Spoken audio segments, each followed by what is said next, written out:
எனக்கு அப்பான்னு சொன்னால் ஞாபகம் வர்றது வந்து அதாவது வந்து வெளிக்காட்ட முடியாத ஒரு அன்பு, பரிதவிப்பு, பாசத்தை வந்து கட்டுப்படுத்துகிற தன்மை, பிள்ளையோட வளர்ச்சி, தப்பாக போய்விடுமோன்ற எண்ணம், எப்படியாச்சும் ஆளாக்கிறோணுமென்ற ஒரு நினைப்பு, இந்த மாதிரி சொல்லிக்கொண்டே போகலாம். மொத்தத்தில் வந்து அப்பா என்றாலே வந்து என்னை பொறுத்த வரைக்கும் அம்மா அம்மா அம்மா அப்பா.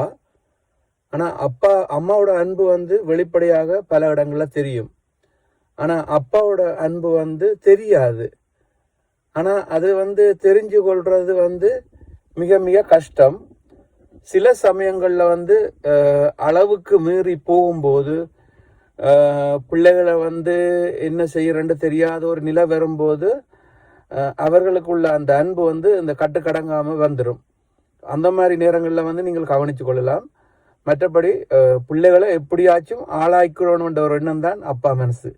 என்னுடைய அப்பாவை நான் சொல்லுகின்றேன். உங்களுடைய அப்பா அம்மா எப்படின்னு நீங்கள் தான் சொல்லணும்.